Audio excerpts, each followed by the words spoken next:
Welcome to E360 TV, the live streaming and on-demand destination for influential voices and enlightened audiences. We offer trending, grassroots, and purpose-driven content across a diverse range of interests. E360 TV is more than just watching programs. We offer the ability to interact with live shows connecting audiences to real, authentic influencers and storytellers while streaming to millions of devices.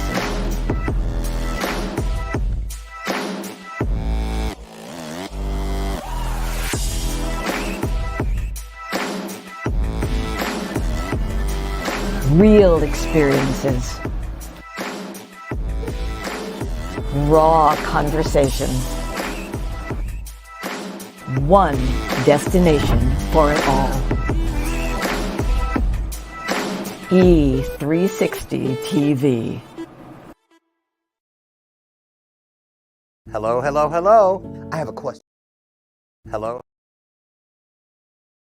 Hello, hello, hello. I have a question for you. Have you ever felt completely lost?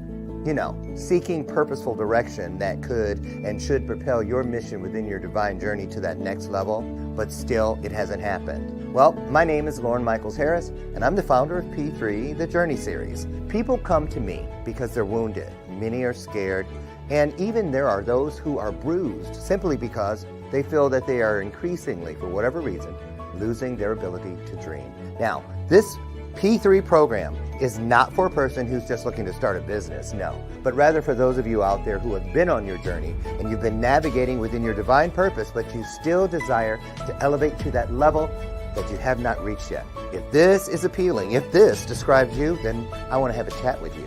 I want to hear your story. So use the link below to get registered for your free seat at P3, the Journey Series.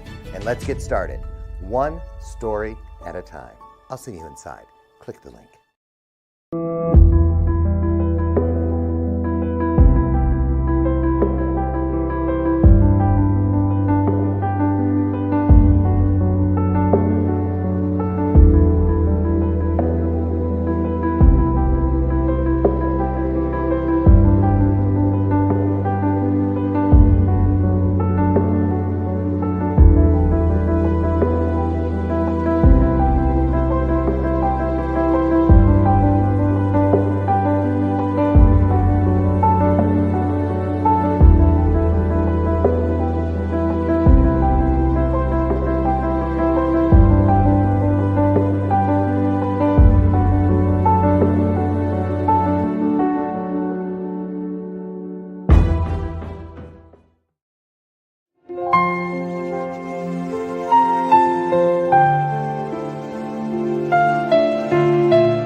Before you get it, baby, show me your soul. And honey, I'll show you mine. I'll show you mine.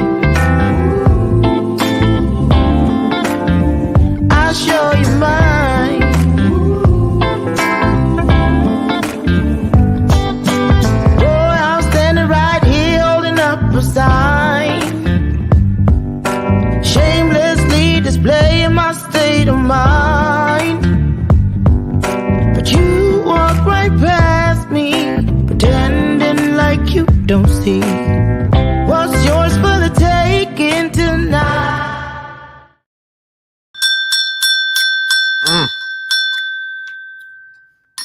I need a couple extra rings because I'm still chewing. Got my cereal. I have switched from all those golden grams to something better for me. Special K with nanas.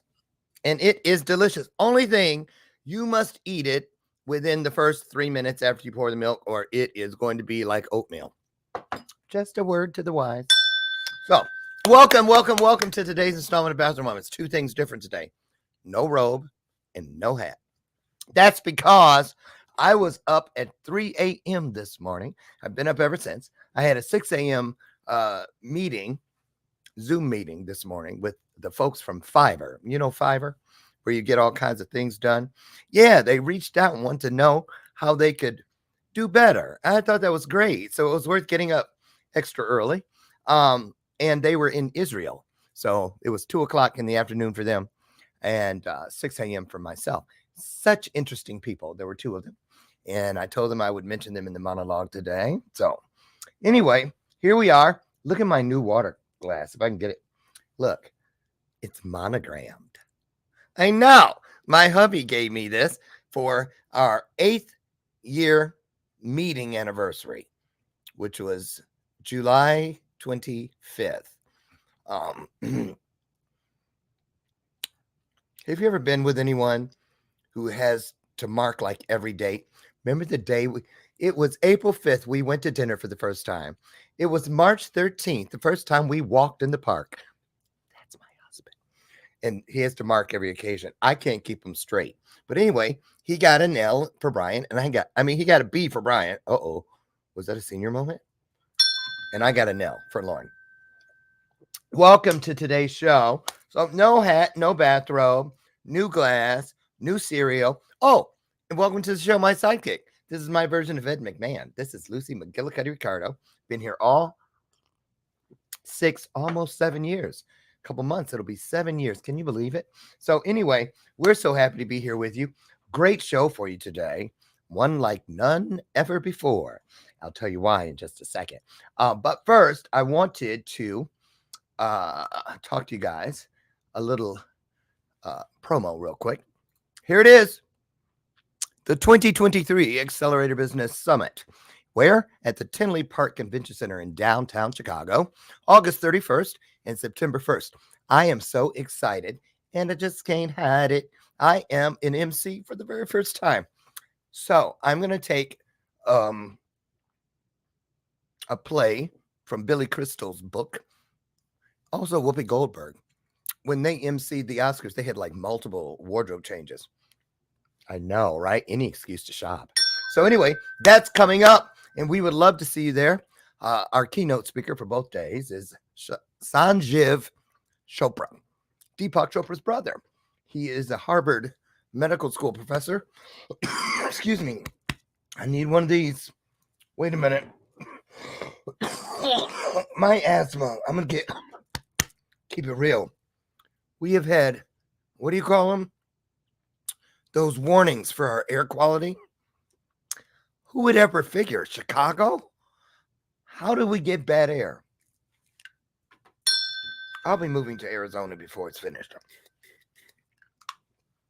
So anyway, Sanjeev Chopra, one of the sweetest men I've ever met. So brilliant. His keynote speech is entitled, wait a minute, let me show you the book. I have it right here. Wait. Oh, here it is. Okay. Because I cleaned my studio the other day. Look at this. The 2 most important days. This is actually taken from a quote of Mark Twain's. Wait. The 2 most important days. How to find your purpose and live a happier, healthier life. And do you know when the 2 most important days are? What they are? The day you're born and the day you find out why. Isn't that beautiful? So anyway, come and join us. You won't regret it. Today's guest, pray for me. Water and new glass. Hold on. That's the thing about live TV. You have to be vulnerable. Now, see, if I was in a studio somewhere, they'd be like, edit, cut, start over. No, it's real life. You know, none of us is perfect, right? But we live in a perfect, purposeful journey. How's that? My reel this morning, I'm just going to say before I get our guest in here. Hi, Sarah Chandler in Brooklyn. I almost said the Bronx. Don't get them confused. Don't get them confused. I'm just going to say. My reel this morning, if you get on over to my page, is just touched my heart. It really did. And I'm saying that because it came through me. It didn't come from me. And it was all about getting out of the frame. You know, we are inside the frame all of our journey as the divine is creating all the beautiful backdrop around our story. But when it comes time for us to share that story with the world, we have to come out of the frame, back up and take a look at the big picture so that we understand our purpose, that we are here together, fulfilling one of the greatest promises available, that where two or more of us comes together, spiritual magic is the outcome. And this is how we ease suffering in the world. Can I get an amen? Come on, y'all. Come on, quit playing with it, right? It's the most wonderful part of living, in my opinion. So good morning to all of you beautiful people. And I'm going to kick this off by saying, there it is. Can I get an amen? All right. That means we are in agreement. So see, I feel much better. Sarah Chandler. Now, I'm going to just tell you, I'm going to read just a portion of her bio. This woman has done so many incredible things. Too many to name, seriously, but we're going to get to a bunch of them today. She is a master facilitator and a sought-after expert and leader of community gatherings. She has I know what you're thinking. What does she do? Bake sales? No. Contraire, mon frere. You'll find out here in a moment. She's worked with audiences in the United States, Canada, Europe, Australia, and Israel, to name a few. And Sarah leads a variety. Now, here's where it gets interesting. A variety of ancient and modern rituals. Ooh, and has officiated at life cycle events such as weddings, baby namings, and some B'nai mitzvah. Okay, I think I said it close. Okay. Now, she's also studied, performed, and taught improv. How interesting. For over 25 years and facilitates conferences, meetings, and events. She's also opened for shows, book and album launches, and MC. You've MC'd? Oh my God, I'm about to do it for the first time. I need some pointers. She's also MC'd. I'm sorry, that's my ADHD. For multiple music venues across New York City with hundreds of attendees. Now, there's all this other stuff. Well, first of all, let me skip over. She holds a Master's of Arts, an MA in Jewish Education, and an MA in Hebrew Bible. That must have been an easy course. I'm just kidding. Overachieved much, Sarah? From the Jewish Theological Seminary, and she holds a certificate in nonprofit management in Jewish communal leadership from, guess where? Not DeVry Institute, Columbia University. Okay, she's the real deal. And there's a lot more. Like I said, she's done a ton of stuff. So this is Sarah's first time here. She might be the itsy bitsy bit nervous. I doubt it, because she's so bright, so talented, and she's here to pour into us today. So let's roll out the virtual red carpet, shall we? Let's do what we always do. How about a standing virtual ovation? How? Easy, simple, free, and painless. Put some hearts on the screen because here she comes, our guest for today, Sarah Chandler.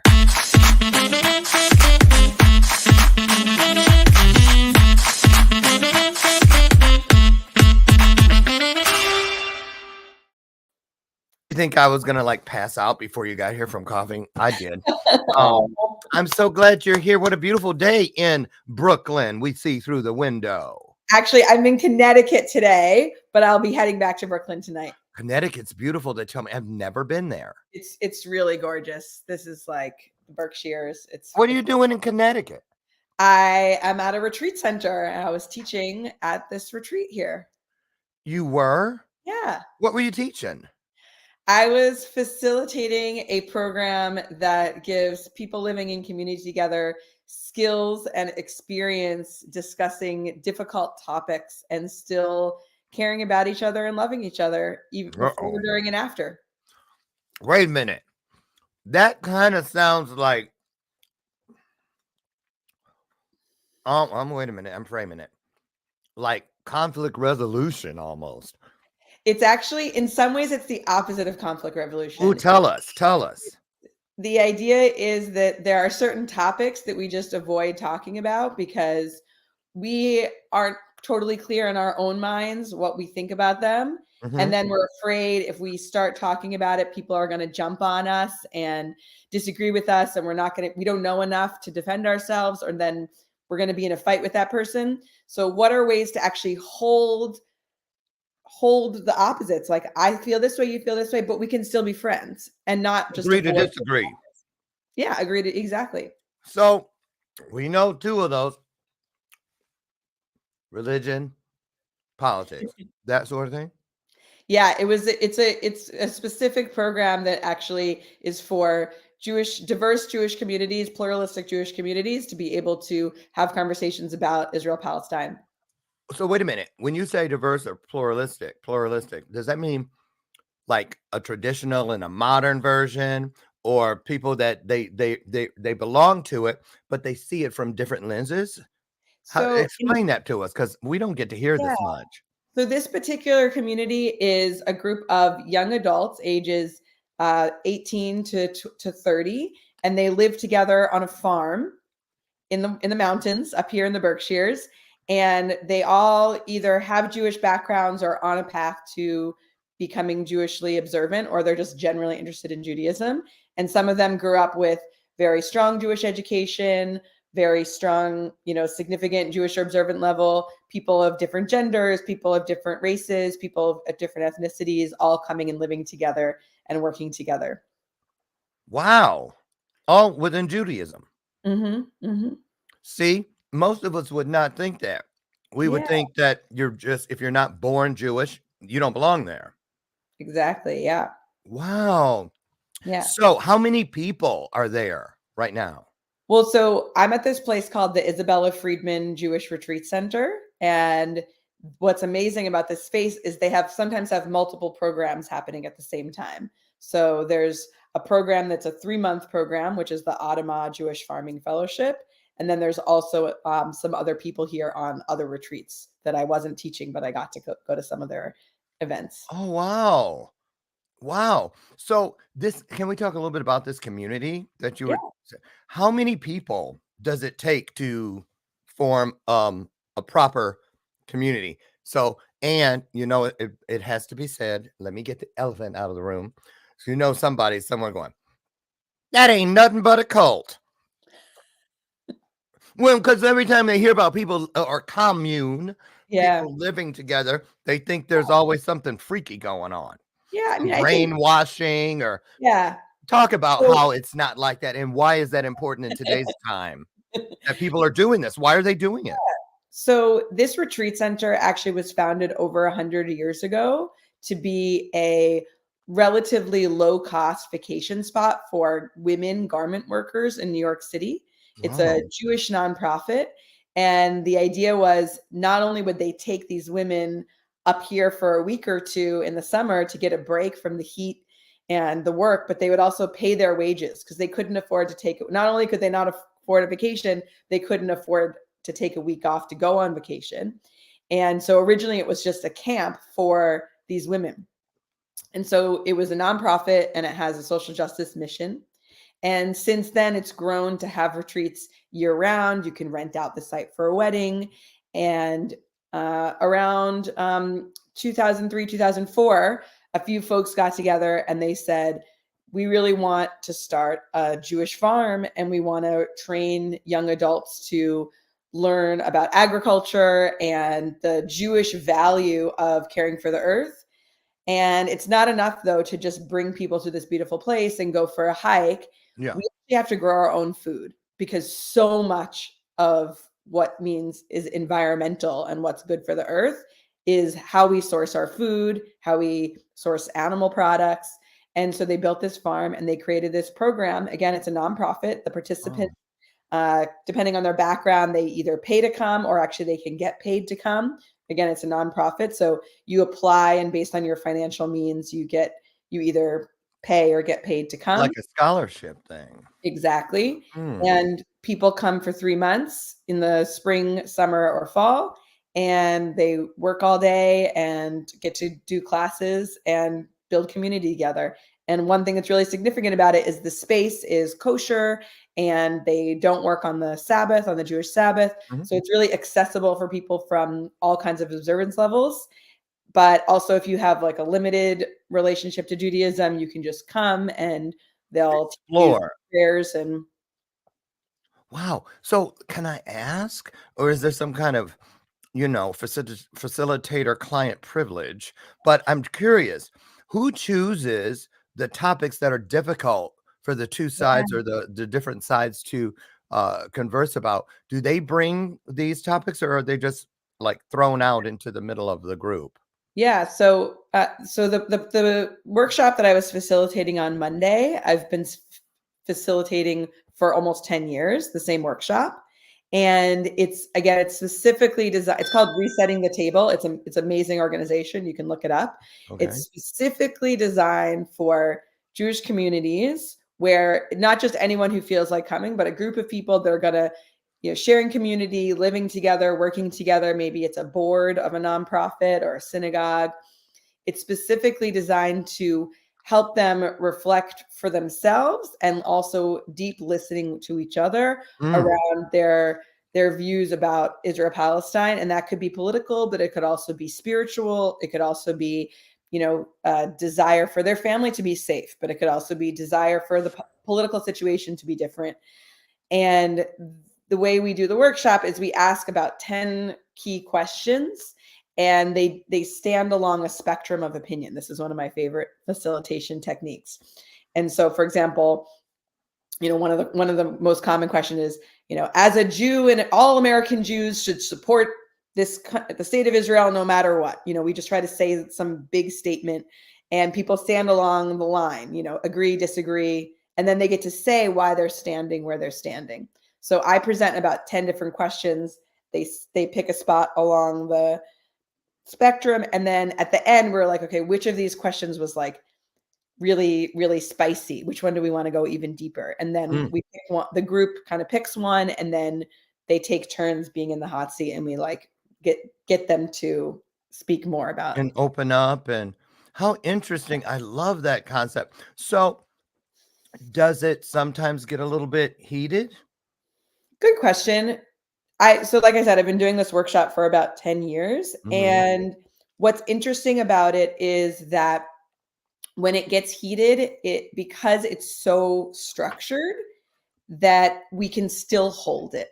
So for example, there was this one, I'm always looking to find two people who are different ends of the spectrum, but feel passionately about where they're standing. So there was a particular woman who was having opinion A, and a particular man who was having opinion B. And then we pulled them out of the lineup, and we had them sit in the middle of the group. And then we ask them questions that help them further their understanding. We support them in better articulating their point. What's behind that? What's behind that? Questions like, I'm curious about how you came to that belief. And it was really fascinating, because a lot of people thought this one guy just kept talking about Egypt and everything. Egypt is going to solve everything. And everyone was like, what's he talking about? Like, why is he so, people were like, why is he so left wing? Why does he love Egypt? Like, people were like, what? And then once we asked him, he was like, he used to like intern for Al Gore, and he just really liked Al Gore. And Al Gore always talked about Egypt, and he was just quoting Al Gore. And like 5 or 6 questions in, he actually had nothing else to say. And he was like, actually, I don't feel that strongly about it. I'm just kind of quoting Al Gore. Huh. It was really fascinating, because it went from like, we think he's an extremist, to like, oh, he's just like, a lot He of times. ran out of quotes. Yeah. So Yeah. there And went he the was, passion. yeah. And then the same woman, like, we were like, what about this? And people thought she was so right wing. And we're like, well, what about this? And then it turned out she just used to work for the Jerusalem Post. And like, that was their MO. And she just was really used to talking about things in a certain way. And she was like, no, I don't actually feel that. And the two of them were like much closer than they had been. Once they stripped off the things that they were assuming was really their idea, but Yeah. had been some type of an indoctrination. Yeah. And so they were both realizing it, and then the group was also realizing it. How So the idea interesting. was, we're not trying to get them to debate each other. We're actually just getting them to be more clear on the origins of And the beliefs. understanding each other Mhm. and themselves, it sounds like. Exactly. Yeah. Self-enlightenment. Wow. So I want to ask you, because you know a lot about the history of the Jewish people and whatnot. And tell me, I don't know why I'm thinking this, but for some reason, I think I've read or heard, there was once upon a time Jewish women weren't really allowed to speak openly Mhm, mhm, about a lot of things. mhm. Is that true? And has that changed? Clearly it has, because, and when did it change? Why did it change? So the issue of women's voices in public spaces actually is more, and prohibitions around women's voices in public spaces is mostly connected to two things. One is actual literacy, so women's actual literacy, and also it's also connected to this concept in Jewish law called kol isha, which literally means the voice of a woman, and this idea that men men hearing women's voices other than their family and their spouse could be arousing and is problematic. And so, and depending on who you ask, and they might say, and again, depending on what time period, but this is, by the way, this is still the case in some communities, that Really? a woman's voice is could arouse someone, and so a woman shouldn't sing, for example, or a woman shouldn't be in a private space with a man. And again, this is like in certain communities where they only are seeing a gender binary. Is And this orthodox and that we're talking, or? I would say there's modern Orthodox that definitely have women speak and sing, and then there's kind of more of like a ultra Orthodox, which is the ones who would say that women's voices are problematic in the public So space. But it's is more about the sound of her voice rather as opposed to what she has to say or her opinion. okay. So these different factions, if you will, or different sectors of the Yep. religion. Mhm. So if you live in an area which is known as a Jewish community, Mhm. is it one, or like the south side of it is this mindset and the east side is this? Yeah. And what about within families? And are you allowed to date and marry people Mm. from the Mhm. different? Mhm. There's so So much. it really depends. I grew up in the suburbs of Boston. I grew up in a town called Lexington, Massachusetts. Okay. And in my town, at the time I was growing up, there were two synagogues. There was one that was affiliated with the Reform movement, and there was one that was affiliated with the conservative movement. And the synagogue that I went to was very big. It had, I think, over 1,000 members. And we had a woman rabbi and a woman cantor. And right now there's a woman rabbi there. And it's not that gender wasn't an issue, but it was kind of like this post-feminist. I grew up in the 80s and 90s. And, it never occurred to me that like a woman couldn't be a rabbi in the same way. It never occurred to me a woman couldn't be a doctor. It was like, no, we've arrived, women can do whatever they want. Of Yeah. course, we have women rabbis, and women count in a prayer quorum. Women have equal access to studying Bible and other sacred texts. And then when I went to college, I went to Brandeis University, just down the street in Waltham, Massachusetts. And I couldn't believe it that I met people who were my age in the year 1997 who grew up in Orthodox communities where women could be doctors, be lawyers, have TV shows, could do anything they wanted, but they couldn't count in a prayer quorum, and they couldn't be the leader of a prayer group. And when it came to studying sacred texts, women and men were kept separate, and men were given access to Talmud and other important sacred texts, and women didn't get as much access to the more Wow. serious texts. So what made you get all these degrees? I mean, what was it? Was it your idea? Was it pressure from family? Why? What was your mission when you set out in this work, what was your mission? Were you preserving the culture? Were you trying to help expand the openness? Or why this journey? So when I was in middle school and high school, I was very, very passionate about two things: theater, which maybe we'll talk a little bit about improv and Oh public yeah. speaking a little bit. Very passionate about theater, and I was really passionate about my youth group. I loved going on retreats and singing, and that Jewish practice wasn't just something that you like did on holidays, but you could do it anytime. And I didn't really love my synagogue growing up. I thought our services were kind of boring, but when I would go to my youth group services, there would be someone playing guitar and people would dance, Yeah. and we would hug each other, and it was just very sweet. We'd sit on the floor and light candles, and it was very immersive, and I thought that that's the Judaism that I want to create in the world. Mm-hmm. And I love getting to go to college and make my own spiritual communities and gather on Friday. And how radical is that? You're finally in college, away from your parents, and you're like, by the way, before we do anything on Friday night, let's sit in a circle and say prayers. And that was what I wanted to be doing. And that's what me and my friends did. And I was really passionate about being a non-Orthodox Jew, that we could have these progressive spaces, that we could have drumming, that we could have prayers alternating Hebrew and English, but it would be just as religious and just as passionate and just as authentic. And how did your grandparents feel about that? My grandparents felt great about it. My grandparents were also Reform. And, a funny story, though, I once organized a family reunion actually here at the same retreat center. I also used to live at this retreat center about 10 years ago. Oh. And I organized a family reunion here, and it happened to overlap with some other programming. And me and my sister led a service on a Saturday morning. And she plays drums, has a beautiful singing voice. And I think maybe my nephew also was playing drums there.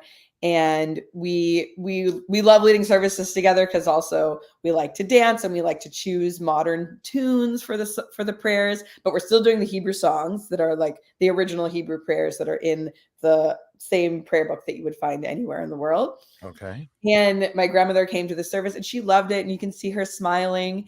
And she came up to us after and was like, "That was beautiful, but were there any prayers?" I remember hearing any prayers, right? She was in her 90s and she didn't recognize the tunes. And so she just kind of missed it. But like the synagogue that my mom and her siblings grew up at was Reform. My grandma's rabbi was a woman, and they think it's great. They love it. So if a person, I'm going to wrap up the Jewish questions, Yeah. so we can get into your improv and some of the other great things you've done and still do. But I'm just curious, is it still difficult for a Jewish girl or boy to fall in love with someone who is not Jewish? Is that still a big issue? I mean, do you try to get them to convert? So a couple things. So my personal, if like a friend comes to me or someone's interested in someone, like, what should I do? It's not my practice or belief that people need to only marry Jews. Jews need to only marry Jews, or that if they do, they should convert. What I try to do is support them on making an informed decision. So, for example, I currently go to Shabbat services, the Jewish Sabbath, most Friday nights and Saturday mornings. Mm-hmm. Could I date someone who's not Jewish? Because, like, just if I happen to fall in love with someone who's not Jewish, maybe I'd be open to it if we share other values. Would it be weird if they never come with me on Friday night and never come with me on Saturday morning and think it's a big waste of time? At some point, it's just not going to work. What am I going to not hang out with my boyfriend on Friday nights? Like, that's weird. If there were a Jew who doesn't have those practices and they're more of a cultural Jew, or it's part of their life and they want it to be part of, let's say, their children, their family's life, I think there are definitely ways for a Jew to be married to a non-Jew. I would just want to support them in the process of really thinking it through. I actually officiate weddings as a Hebrew priestess, as a Kohenet, and I will be officiating one in September. And there's a couple where one grew up Jewish and one did not grow up Jewish. But I've had many, many conversations with them, both about the wedding itself, how Jewish is the wedding going to be, and also about their household. And they're very, very committed to having both a Jewish wedding and a Jewish household. The second partner might convert, might not convert, but what's important is that they're open and clear communication about it. To help. Okay. Yeah. And it's interesting because I was raised in the Seventh-day Adventist home. And Mm, so from sundown Friday to sundown Saturday was our Sabbath. And so mm, I get all that. And the interesting part was, and my adopted family was Adventist, and a lot of mm, women in that family. Matter of fact, some are here today at our house from California. mm, And the all of the women fell in love with men who were not Adventist, but the men gladly converted. And I mm. mean really converted. Didn't just get Yeah. in and then stop practicing once they had the ring. They've been in it all these decades. But I also noticed that it was not as easy in reverse for Mm, men to get women to mm, Adventist men to get women to convert. mm, They usually married at other Adventist women. Just mm. very interesting. But the women, Adventist women, can get any guy to convert and stick to it. So just very interesting. And the fact that they end up really loving the Adventist walk. Just Mhm. very interesting. So it's amazing what true love can do, right? Yeah, So and my own father converted to Judaism after he met my mom before they got married. eh, But also for him, it was very like he met her and like learned about Judaism and felt like an alignment, like he had been born Jewish, but never found exactly. never found it. And it wasn't, I mean, he was very much in love with her, but it wasn't necessarily, from what I remember him telling me, it wasn't like better do this so I An can, ultimatum. yeah, Well, right. And that's what a lot of people assume, but it's really not. yeah, It is that alignment. Absolutely. How interesting. Very similar between the two religions. yeah. So let's go to this other religion of yours known as improv. Not something you run into people unless you happen to live next door to an alumni of Second City. Yeah. Um, so improv, how'd you get into that? So a couple of different ways. So when I was in high school, the moment I got to high school, I was like theater, theater, theater. When you get to high school, you have a homeroom that's your same homeroom for the whole 4 years. Oh, And my homeroom was in the theater room. Like how we didn't even perfect. have desks in that room. Oh, Theater is my life, and I can't wait to just audition and like do high school theater. And I was very interested, and I actually auditioned. We also had an improv troupe within the high school, and I auditioned, and I did not get in to that class, that troupe. It was, I guess, very exclusive. I wasn't funny enough. I have no idea. But I did do a lot of theater in high school, and I did take a class in improv. And then when I was in college, I thought about trying out for the improv troupe. And then I decided, no, I'm going to do this sketch comedy troupe. I've heard the improv troupe is very difficult to get into. And it's like, I was more into comedy and other theater. And so I tried out for the sketch comedy troupe and I didn't get in. again. And this other person who maybe I had a crush on him was like, oh yeah, well, I guess we didn't get in. Improv's kind of more of my thing. And I'm like, yeah, me too. And so I followed him to the improv audition because I was following him around. And we tried out for the improv troupe, and it was so hard. It was terrifying. It was like Yeah. it was like when people talk about like rushing a sorority, like that's what it felt like. It was just like back-to-back games. That if you've seen Whose Line Is Anyway, it was like that, but even That's what harder. I was going to say. That's what the It was reference for it was most people. back-to-back games, and it was before that show was out, by the way. That show came out a few years after that, and was with the people in the improv troupe. So it was with the other people who are auditioning, and then also the people who were hilarious and extremely talented. And Oh my so it was like God. over 70 people auditioned, and then they did all these rounds of games, and then they were like, okay, come back in half an hour. We're going to put up a sign of callbacks. And so like, then there were callbacks, and they called back like 25 people, and then they called back 12 people. So now it's like 10:30 at night, and it's like 12 of us, and we don't even know how many people they're taking. Back-to-back games. It's so late. It's like a Tuesday. And I'll never forget, I was doing this. I really thought that I wasn't doing well. And by the way, the guy who I came with did not make it to the third round. So that was the end of following him around. Now he's Yeah. following you around. Right. And I kept noticing that the things that people were laughing at were jokes about like basically like sex or gender and bathroom humor and accents. And other people who are auditioning besides me were really good at those three things. Lots of sex jokes, lots of bathroom humor, lots of accents. Also making fun of disabled people or making fun of old people. Those were What? all of their jokes. And none of my characters were any of those things. I'm terrible at accents. And and I was just like, I guess I'm not that funny because they would do those four things and everyone would laugh. But then I kept making it to the next round and then other people weren't. What I was doing was I was doing what my theater training was, which was be in the moment.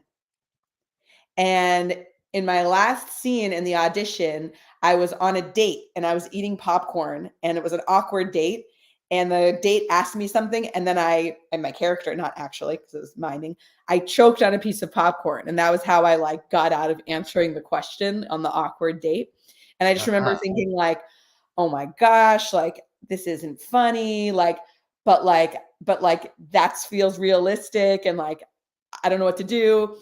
And then later, realizing that like, that's what was funny is that I was staying in character and being in the moment creates the realistic situation that ends up being funny. And they only accepted 2 people into that improv troupe, and I was one of them. Wow. And thank you. And Yeah. and I got in not because I could do all of these kind of standard, things, but I actually got in because I had experience being in the moment.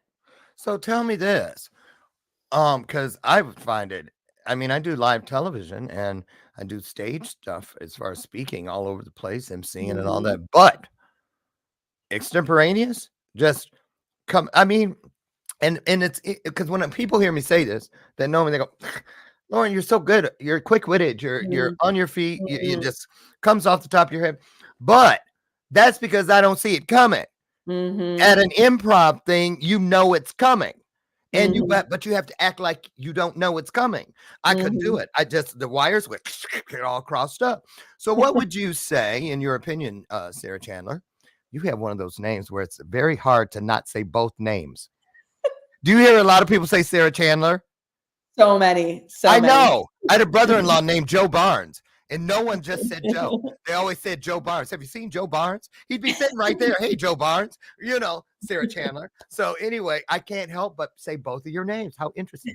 So anyway, what about this? What would you say is a great quality of a potential improv success story or an improv star, for someone who might not even know they're good at it? Like you thought you weren't funny like this, but look where it got you. So what is that thing? What is that grid? What is that piece that makes a great improv artist? So in Soft as a Rock, which is my company, we teach public speaking through improvisational theater and mindfulness. And the idea being that a lot of the ways people are taught how to do public speaking actually peels away your true essence and hides it. And you're actually acting. You're being interesting and you're being loud and you're being articulate. Yes. And speaking in front of Tony Robbins. You're like, hello. And actually people at a certain point, people actually aren't interested in listening to that person. People want to hear the real you. And by the way, you mentioned the magic word at the beginning of the show, vulnerability. I'd so much rather hear from a speaker who starts speaking and is like, oh, oops, I have to adjust my necklace. Something weird happened. Cool. All right, everyone. Now we're good.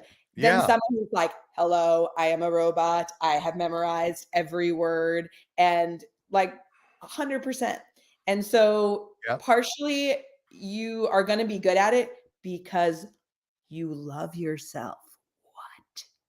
Because one of the things that makes us distracted, whether we're performing, whether we're speaking, whether we're answering a question at a meeting, is that we have this voice in our head you're not smart, you shouldn't be talking, you should have said something else, someone else in the room is smarter than you, everyone's looking at you. Yep.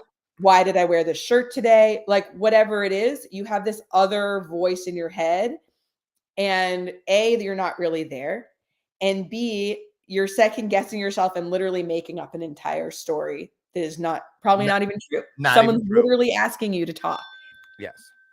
So for me, in my vision for what I want for people and how I want to help people and how I want to actually change our society of what people think leaders are and leaders should be, I don't want some narcissist who's full of themselves in front of the room. That's no. Wait a minute. I want real people. I gotta want just say, people because who I know genuinely love themselves. I can't help it. I got to put it out there.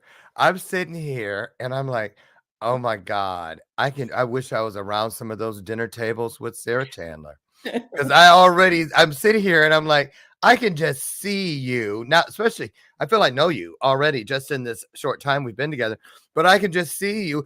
Was your family like always worried about what is Sarah gonna, Sarah? Now, Aunt so-and-so's here. Don't do, because I could just see you just taking it there. Just, everyone's all serious or whatever. And then, so does that happen? Does that happen? Like you're in those places where people are awkward, and I can see how that could help people. Where when everyone else is awkward, you can kind of break the ice and get people to loosen up. That's a great quality. That's a great gift. Do you feel you possess that superpower? Also, sometimes when that's happening, actually the thing to do is to name how awkward it is. Give us an example. Give us an example. So, I mean, I'll just give an example. This is actually from a text message thread, but I'll try to think of where like I was messaging a group of people about getting back to this very specific person. So there were 2 text threads, one with 3 people and one with 4 people. And I accidentally sent to the 4 people something to the 3 people saying, isn't it so-and-so's birthday today? And it was the 4th person, that wasn't over here. And I could have been like, and like the moment I realized I sent that, because I realized it 2 days after. Oh. So I was like, oh no. I literally, and so I both hadn't said happy birthday to them. And I'd been like, isn't it their birthday to them?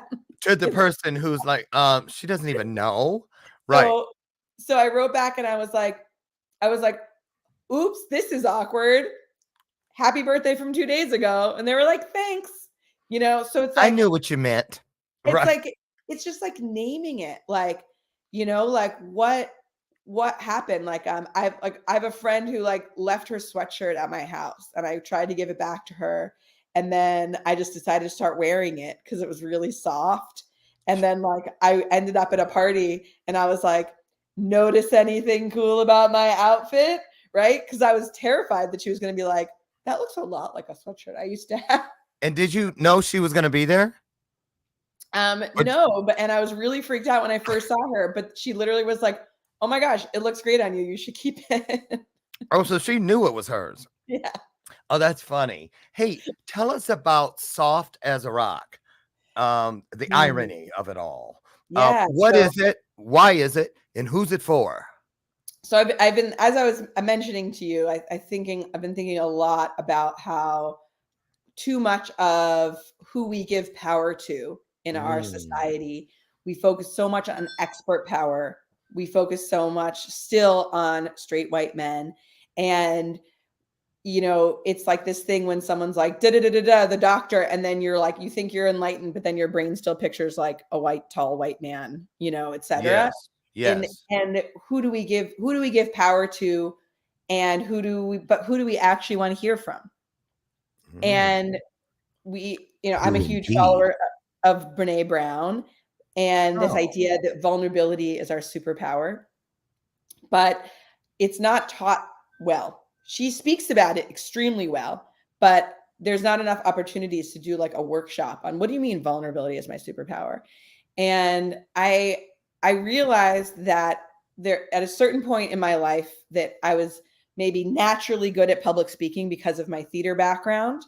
But when I started studying mindfulness and learning these these skills for what to do about these stories that my mind was making up. And that actually some of the time that I was doing public speaking, I was pushing down my feelings and my essence. And even if someone like me, who comes across as so confident, has some self-confidence issues, you know, people, all the more so someone who's shy and doesn't even want to be doing public speaking in the first place. Exactly. 86% of the population.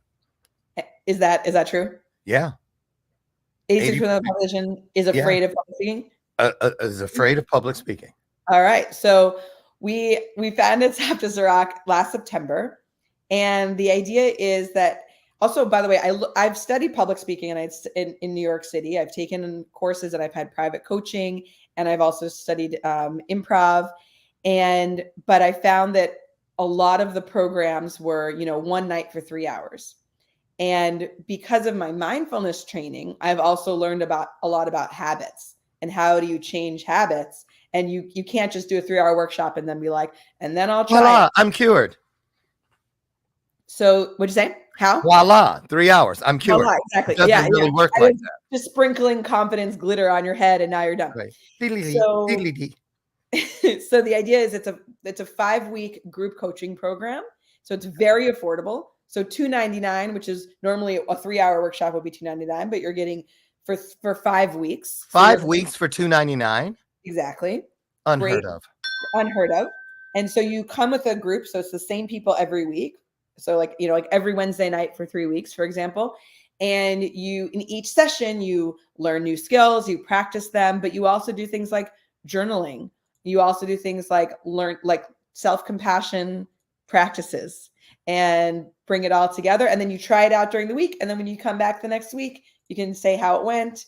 And you can both keep your soft side, keep your spiritual side, keep your ability to be real and be present with people, but also to feel grounded and to come across looking confident. I love it. And you have given it a price point which just really clears all pushback, all objectives off the table. And wow, what a value piece. You know, I'm really shocked. Seriously, because I'll be honest with you. I was talking to a friend of mine, Todd Special, who has a television show called Gut Check, where he exposes people who overpromise and not even underdeliver, underdeliver. And you'd be shocked. And I talked to a woman a couple of weeks ago who in 6 months paid over $38,000 for nothing.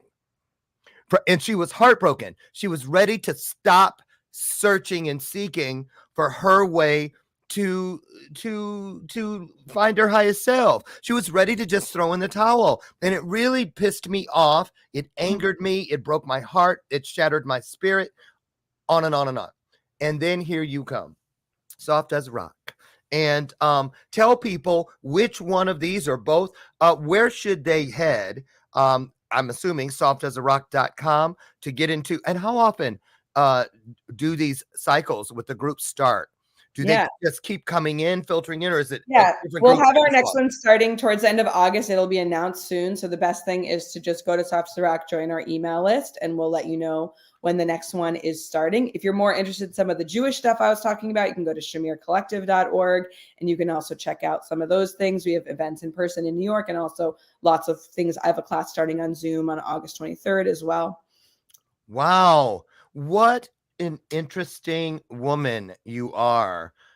Seriously, I am so pleasantly surprised and encouraged by your work, and you're brilliant. You're smart as a whip, and you are definitely service oriented. You are pouring into people to help them find their highest selves. I just love it. And you're just so smart. Wow. Listen, I would love to have you come back sometime if you're ever open to that. When you have something new on the table, or you just want to come back because you miss us, feel free. Reach out. Seriously. Thank you. It was fun. Yes. And boy, enjoy the rest of your time there at that beautiful facility.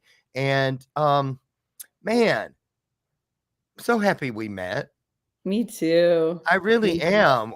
I had no idea I was going to have such a fun time with you today, but I did. I promise. I really did. And I know it's just scratching the surface. There's so much more to you. So listen, all of you out there on your screen, and I will take the liberty of dropping both of these links inside your comment section for easy access immediately following the broadcast, which is just about now. Listen, thank you again, Sarah Chandler. I just adore you. I really do. And I encourage all of you to get over and check out all things Sarah Chandler by following the links. Have a great, great everything. You deserve it. And listen, to you all out there, hey, meet me tomorrow morning, God willing, right out front on the front porch, where together, again, we'll have another divine opportunity to have and create another divine moment in time together through fellowship. Okay. Thank you. I couldn't do it without you, nor would I want to. And in closing, as I say to you guys, every single day, here it comes. Here it comes. I love, love, love, love, love you. I really do. I mean that. I love each and every one of you. And guess what? There ain't a damn thing you can do about it. I'll see you tomorrow. Have a great day. Thank you, Sarah Chandler. Have a great one. Bye, everybody. Bye-bye. Bye. Great job, Sarah. Thank you.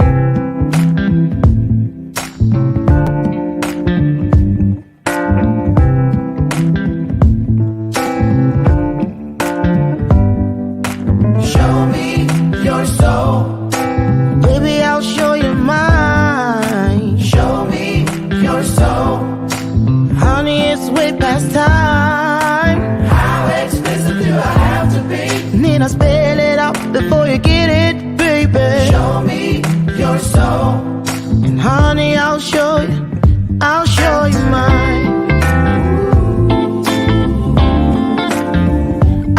you mine.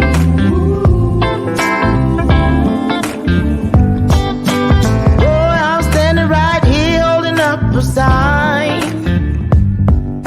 shamelessly displaying my state of mind.